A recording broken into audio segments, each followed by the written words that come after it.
I was a professional athlete. I did Miss Texas. I won Miss United States. I was constantly doing things that scared me.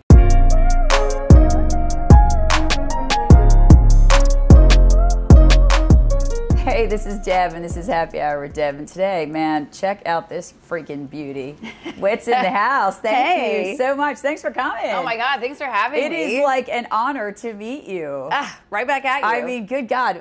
I knew. I was like, gosh, she's going to be as pretty. I can just tell. Oh, thank you. Let's go back a little bit. From the great state of Texas. That's right. That's right. The Lone Star State, born and raised. Yes. And I never lived outside of Texas until 2.5 years ago when I moved here to Nashville. Wow. And it's similar in a lot of ways, so it wasn't a huge culture shock when I moved here. They call this like a little Texas, Tennessee. Mm-hmm. Yep, exactly. And so when I moved here, I didn't know how it was going to go. I was thinking, like, you're moving to a new state. I'm leaving Texas. Right. Gross already. Right. I'm already done. Yeah. Hate it. What happened to me? I'm sold out. But I moved Things here. we do for money. I know, right? But I moved here within 24 hours. Like, yep, I'll be here for a hot minute. Yeah. Mm-hmm. Well, they say if you can make it here, what, 10 years? It's a 10-year ticket? 10-year town. 10-year town. Yeah, it's a 10-year town. That's what I hear. Like, right. You can make it here. You've been here 2.5 years, so that's amazing. How's it going? It's been great. It's been really, really good. I started making music in Texas with Matt Noveski, who plays for an alternative band called Blue October. Yep. And I just knew that I needed to come to Nashville. There was just something telling me I had to just go for it. Now, there is a place for music in Texas. It's like the red dirt Texas country. It is. I don't fit into that. Right. As much as I love to listen to it, but I'm just not a red dirt country artist, and I had to listen to that. Right. And I knew that, all right, if you want to go do music and really see what you're made of and get your heart broken, you got to go to Nashville. You got to go to get your heart broken. Get a little doors slammed in your face. Oh yeah, you got to hear no. You got to hear you're to this, less of this, more of this, constantly while you're figuring it out. I think it's probably better here in Nashville than it would be in like LA though. Yeah. You know, I think people are just a little more humble kind. Let's go back. So, Miss Texas. Yes. You can tell, stunningly beautiful. Thank you. So, I mean, and you know, you're already from Texas, so we're people. Oh yeah, we're family now. We are totally family now. How'd music start for you?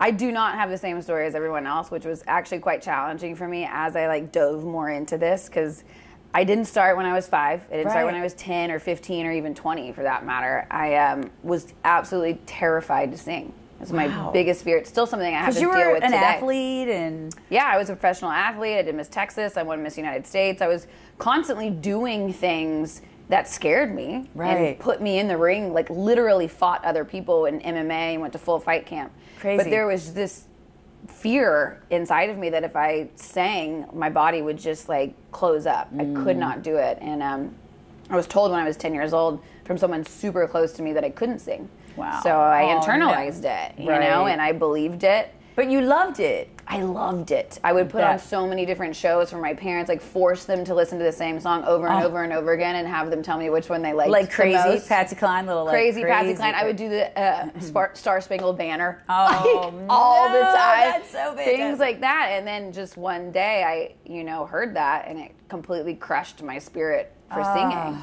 I wouldn't even say I wanted to sing. I wouldn't write in my journal that I wanted to sing. Oh, that is...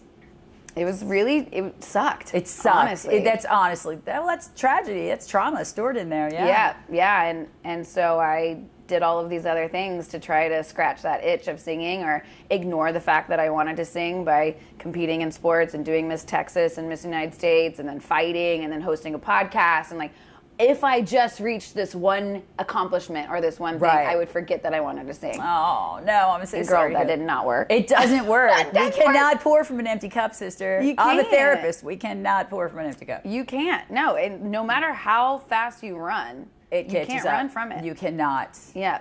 But the world's a better place. So how old were you when you decided what was your talent in Miss Texas? So in that organization, we didn't have a talent portion. It was mainly public speaking and interviews and onstage question and fitness. That's great. Basically. That's great. So because thankfully, I probably wouldn't have done it if there was a talent because I would be too afraid to sing and that's what I would want to do.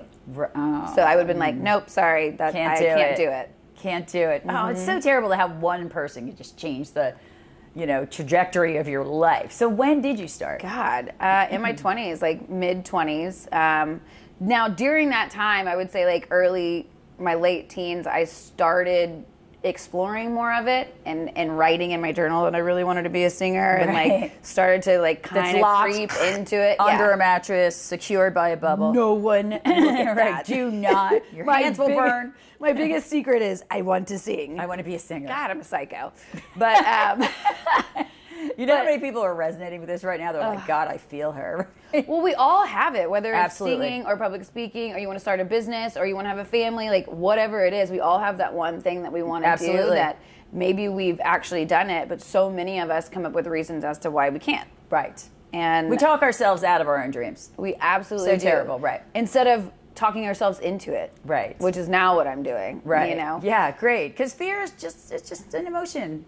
You can get over it. You can get over stronger. it. Yeah. Absolutely. And you were meant to. So when you got into it, how'd this all get going? So I started. Now that you're here in like Nashville. Girl, when I hit that gas pedal, I did not put the brake on from that moment, because it was my chance. It was, I spent my entire life telling myself that I couldn't do it, and then when I had the opportunity to do it, it was like God slapped me across the face, and I was like, are you going to keep living this facade of a life and not doing the one thing that you want to do and hoping and dreaming? No, I'm not going to end up on my deathbed saying, oh, you didn't go out there and sing because you were too afraid. Right. And that is like the legitimate fear that holds people back. Like, do you want people at your funeral to be like, she should have been a singer?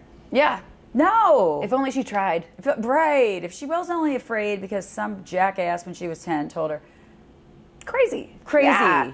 But it's legitimate. It's People legitimate. Are afraid. Yeah. Absolutely. I mean, it was paralyzing for me. It is my paralyzing. body would like physiologically respond to even me talking about singing. Right. So, trauma response. Major. That's so sad. But anyway, you start singing. You're fabulous. So what happened? How'd you start?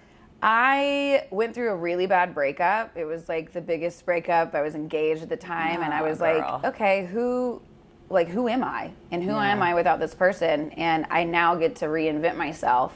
So and beautiful. Of course, singing was at the top of that list. So I started doing a lot of therapy. It's great. I tried to get hypnotized. I tried to do all kinds of different modalities to overcome this one thing, but ultimately I knew the only way that I would overcome it is by getting on stage and showing myself that I wouldn't die. And people would still love me. Rip the Band-Aid. So I was taking vocal lessons just to help me sing in front of one other person. Right. And he was like, you have a voice. Wow. And I would love for you to come in and sing for this YouTube thing that he was doing. Wow. And I saw that as like an opportunity to step into it. Right. How scared were you? I was petrified. Oh my God. It was the first time I was in like a multi-million-dollar studio too. That's intimidating, right? Totally. And I'm just like hoping for the best. I just knew I would be so upset with myself if I didn't at least do it. Absolutely. Who knows where it would have gone. I was just like, just try. Let's just see what happens. Bang. That's the most important. I tell people, I'm like, what's the worst thing that happened? What's the worst thing that happened? Never ever died from trying. Exactly. The sun's still going to come up. You're still going to have your coffee. Tomorrow's another day. Exactly. Right. So I went in there. Get out of your own head. Yeah. I went in there and sang, and the owner of the studio, Matt Nevesky, was on the other side of the glass and was like, I'm not looking at taking on any other artist right now, but you have something, and I want to help you if you want help. And I started crying right then and there, and I was like, this is the only thing I've ever wanted, and I knew if I didn't say yes right then I would have regretted it my entire life. So I said yes from that moment and never looked back. That is such a Cinderella story. We love that. Because I love when people don't I'm like, why are you not living your authenticity? Do it. So it brought you here to Nashville. Yes. I heard you played some really cool, Whiskey Jam. You've been to some really incredible places. I know you dropped every month through 2024. I was hoping to, but then I actually didn't. And because that's so hard. It's really hard. How do you drop a song every month? I don't know, honestly. I really don't know. You have to have a lot of money. And you have to it's really funny. It's funny that you bring it up because I think, I'm an entrepreneur, we work with a lot of people. You've had many people on your podcast, right? Yeah. And they're like, why aren't you building the Eiffel Tower? I'm like, because it costs $1 bazillion. It really does. People don't understand how much you have to invest into a single song. Yeah. And not I think only it's just the American dream that you sang on American Idol and all of a sudden you're Jelly Roll. Yeah. Like that shit doesn't happen. No, it really doesn't. It's a grind. It's a and grind. You have to really want to do it. And like we talked about earlier, is this city will break your heart. Yes. And it will show you if you're strong enough to like stand up for yourself and how you want to sound and for what you want in your life. Yes. Or you don't. Right. Because everybody here, does the same thing. Yeah. There's a million of you. And they're so good. Yeah. So good. Yeah. No, you're fabulous too. Well, but it's so hard when you sit back and you're listening to other people and you're like, am I that good? Right. Yeah, because everybody here is here to make it. Yeah. Which is why I love it too. Right. You know, like everyone's working is that toward. Driving for you? Absolutely. I mean, put me in the melting pot. Like I said, I am going all in on this. So it's like, this is where I want to be. I want to be surrounded by people who are grinding, who are trying to figure it out, who are elevating themselves, because that's what fires me up. Absolutely. When I go back to Texas or when I go back to Austin, I almost feel like I'm wasting my time. Right. Because I can't do there what I'm doing here. Right. It's not moving the needle any. I kind of feel that now just from we shoot here in Nashville all the time, and I'm like, well, yeah, why aren't we working? Yeah. Maybe what am I doing here in Philadelphia? Right. Like we're not being productive. I get it though. Yeah. That being said, it's a very tiring place to live. It is because you're on 24/7. Yep. And there's always something going on. There's massive FOMO. If you don't go here, then you're not going to meet this person or see this or do this. And so like you do have to build in this time to network. Stop. Yeah, to network and just stop and just be like, okay, I don't know what's going on tonight, but I need a moment. I need to get out of the chaos of what Nashville is. Oh, because I can imagine it's just an every night. It's like, I tell my girlfriends, I'm like, it's kind of like being in Vegas. Like it's glitchy. Las Vegas, baby. And there's something going on all the time. That's right. How do you network? You just go out. Honestly, you just go out. I met my manager. It was actually a pretty interesting story. When I moved to Nashville, I didn't know anybody. I mean, I knew one person, and I had never been to the Bluebird. And I was like, you know what? I'm just going to buy. There was one ticket left, the Bluebird. Wow. So I just bought that ticket and decided to go by myself, which I was already nervous of doing, a little bit, because it's like going to this new place and this new city as a female alone. I have no idea what I'm getting myself into. This is a safe city, which is fine. Like it is. People are like, you just walk around at 2 a.m. I'm like, it's very safe here. It is very safe. It does feel very safe. Yeah, it is. It's a great city. Especially the Bluebird's iconic and it's small. But I walked in there and I knew randomly the artist that was playing, and my manager Jensen was like, hey, come sit down with us. And she's like, I just feel like I know you from somewhere. And we share a really good my best friend here in town went to college with her, and that's how we met. And so it's just like you never know by going out to a little bar on Broadway or Midtown where everyone who you're goes. Sitting next to. You never know, and you never know where that could go. Absolutely. So, and for me, I'm like a social butterfly. I love to go out and talk to people. I don't care who you are or where you're from. Love a stranger. I'm like, we're gonna be friends and we're gonna have a few beers together. Right. So my golly, are you a Deb? I've never got to play. I'm like, I need them on my show. We need to go out and have drinks. Yeah, I love people. Absolutely. I just love people. Me too. They have interesting stories. I'm excited I'm like a golden retriever. I know. Same. I love it too. I was telling an earlier guest, I don't fly first. I have a bazillion points that I fly all the time. I won't sit in first class because they have their headphones on. They're like not my people. Because they won't talk to you. I'm like, I'm not sitting with those people. They're not my people. Right. Like I got to be back where the day drinkers are. Yeah. So you can go hang out. Have some fun on this plane. Absolutely. And everybody coming here is like, they've been drunk since 3 days before their flight. Oh, no question. Yeah, They've been like gearing up. Yeah, it's crazy. So let's talk about the music. Let's do it. Who's your favorite artist? Ah, man.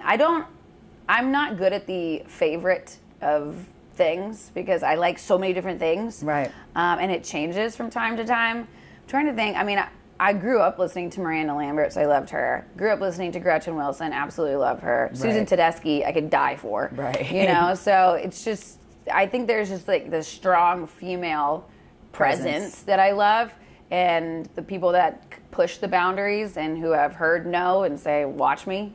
Right. That's the type of energy that I'm so in on. Yeah, that's the attitude I tell a lot of my clients too. I'm like, who cares what they think? They're going to watch you win. Mm-hmm. You're going to watch me win. Right. Like, don't complain or, oh my God, or blame. Yeah. Just like your attitude should be, you're going to watch me win. That has been my attitude. Yeah, you're going to watch me win. You don't have to listen now, but you're going to someday. Yeah, you will. And you always hear like, oh, at least the voices in my head are, you started too late. You didn't do it since you were 10. Right. You didn't do it this. You need to like be more of this and less of that. And that's so real to people. Yeah. Because people don't think people like you are real. They think you just show up, you look pretty, you're a great artist, you're a great performer, you can write, and they don't know the actual head struggle. Oh, girl. I mean, the things that go on in this head. I know. It's a shame. It's almost like we need an off switch, like. Yes. That's what, it's actually interesting you mentioned that. I released a song, I guess it was last week, and I've been working on this EP for a year and a half. It's gone through multiple iterations. It's this brand new sound that really feels like me, that maybe fits in with country music, maybe it fits in with rock music. We don't really know, but also I don't really care because I didn't wait this long to just play someone else's game. Absolutely. So 100%. 100%. And I finally released this EP and everyone's like, what do you want to do? How do you want to celebrate? And I'm like, honestly, if I had a switch in my head to just forget that I even do music just for like 24 hours. Shut off. I want to do that. Yeah, it's even like, Sim, because you had a podcast too, and it's so, I find myself like interviewing people. I'm like, what am I doing? I'm asking them, like, well, why do you think that happened? I'm like, oh my God, Deb, shut up. Like, switch back into regular mode. Right. But it is true, but I know. Well, that's not in any industry, but for you guys, like, there's always somebody in front of you and behind you. Right. Nipping at your heels. Always. And we think we're our own, there's always somebody younger or better or longer. None of that really makes any difference. No, I mean, it's certainly not going to stop. I mean, there's definitely people who are younger, you know? Yeah. And there's definitely people who are older. Right. You know? But at the same time, it's like, who cares? Yeah. We're all ending up dead one way or another. We're all going to the same place. We're all going to the same place. Right. And hopefully they'll save a bar seat for us. I bet they will. They're going to save a bar seat. What is I know you write. Yep. Where's your inspirations come from? Personal. Yeah, it's really my diary. A lot of the writes, I just take my journal of my deepest, darkest thoughts that I would die if anyone read it. I'm going to put some music to that sucker. We're going to go. Exactly. I just kind of start reading through and opening it up and just seeing what comes through. And I love co-writing. Like collabing with other artists is my ultimate fave. Yeah. We're people person. We're people. We've had so many artists that they're friends and then they write stuff. And it makes my heart melt when I see them together performing. I'm like, that is what country music is all about. Exactly. It is not like nobody's Beyonce counting numbers. It's like, let me help the next one up. Mm-hmm. How can I help you get there? How can you help me? It's like a brotherhood of people. It's really so amazing. It's great that it's that way. It is so great. And I think that's what makes Nashville cool as opposed to like other cutthroat industries is that you guys all know you're starting at the bottom. Yep. You know, nobody just steps into stardom and the collaborations, I love that. What do you like, performing more or writing more? Performing. Yeah. I'm a performer for bet. Sure. 100%. I mean, love writing music, don't get me wrong, but put me on a stage and let me go. Fantastic. That's where I really shine. And I do write my own. I've written all my own songs except for one that I put out called Nobody, which is one of my favorites.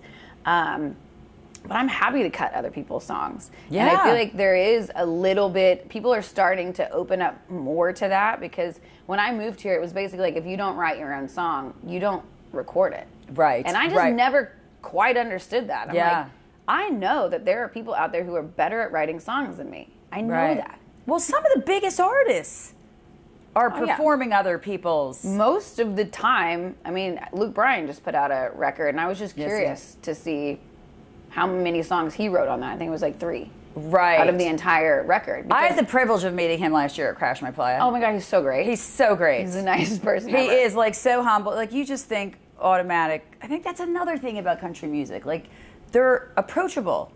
Like, tell me how you feel about the connection with your fans. How do I what? Sorry? What's the connection with your fans like? For me, it's like we're just friends. That's so like great. We can go hang out and have a beer together, you know, or take a shot together. And I've always been the person to love deep conversations. It's not just about like saying hi and whatnot. I want to know how you really are. Like what's going on? Like is there a way that I can, you know, bring some more fun into your life? Then let's so go. And it's so key.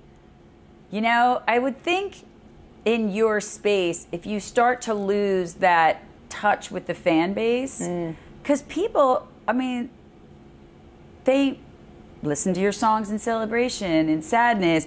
You know, they look for you to perform. They pay for tickets. It's a big deal for them to be able to get to have a conversation, or at least get a, you know, a DM back or something. Right. I mean, it's so. What's the nicest thing anybody ever said to you?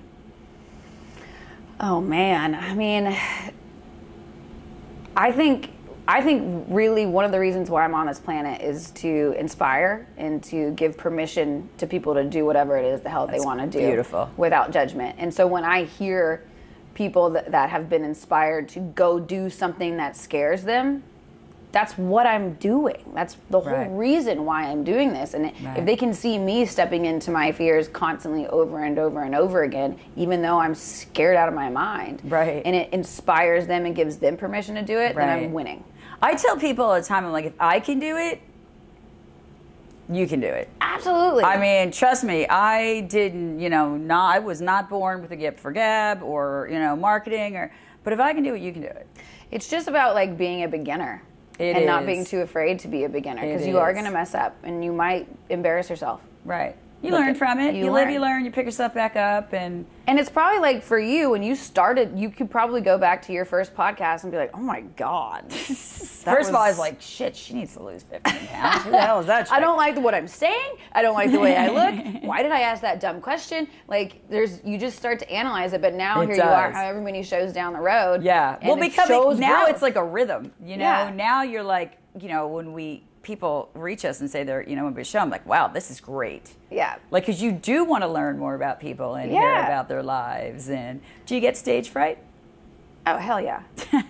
Absolutely. I mean, I have a big showcase coming up, and I am very nervous. Yeah. Very, very nervous. Is it here in Nashville, or are you going to tour? Yeah. Wow. It's here in Nashville with a bunch of execs, and we're playing the new music, and I have my boyfriend, he plays in a rock band called Highly Suspect. And awesome, that's fantastic. Yeah, I love that. He's doing drums, his twin brother's playing bass. See, you could have been damn well married to somebody else. Do what? That? You could have been damn well married to somebody else. I know, See? thank God I didn't. Right. I always say that. I'm like, thank God. Right. Like, you did me a favor, right? Absolutely. You gave me a present covered in cactus spines, and I just had to get through it. Right, absolutely. I am golden now. Yeah, that's so great. That's like a winning attitude, too. Yeah, exactly. So do you and your boyfriend perform together ever? We are for the first time at the showcase. I mean, he's been with his band for, I guess, 17 to 20 years now. And so it's exciting for him, too, because he's a rock band. So they play like straight rock music. I'm country rock, so there is a blend there, but he hasn't performed with other people. Wow. Before. So this is going to be so cool. Yeah, it's going to be so You fun. have got to send me some clips from this. Absolutely. Well, I would love to see it. Absolutely. Now, when is this? When are you guys doing this? It's on Wednesday, the 28th. Wow. Coming up. Holy smokes. I know. So Don't we're playing be nervous. the EP.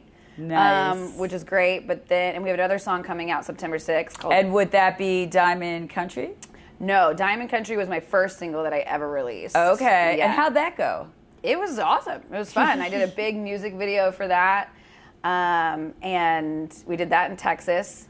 And it was me stepping into kind of this new era of what I wanted to do. And the whole song is just about being over the top and not really caring, which is me. Right. You know, and I think you can kind of see from Diamond Country, there is a little bit of influence in the new music that I've been doing, but I think you really see the growth of where I came from at Diamond Country to the music that I'm making now. So what's the new one that's coming out? The new one that's coming out is called Go to Hell. I love this. It's all about... Why can't we be shooting this? Why can't we be going and shooting this? Yeah, seriously. Wait a minute, I've got a whole media team, for God's sake. Yeah, there we go. Stick around. And it's just, we started talking about, you know, I've heard once or twice in my days that I to go to hell from either a friend teasing me or a mad ex or something like that. Exactly. And I was like, you know what? I feel like somebody. A good amount of my friends are going to be down there, so I'm going to have a good ass time. Yeah. So we just wrote the song about that, and it's not really about heaven or hell or what you believe in or anything like that, but it's about getting together with your friends and maybe the misfits and the people who don't fit into like the normal society and having a good time and burning it down. And that is so fabulous. Yeah, Have you toured with anybody? Have you toured? I haven't toured. I opened up for Chase Rice and Brian Kelly at the Super Bowl in Arizona a couple. Okay, that's not a bad gig.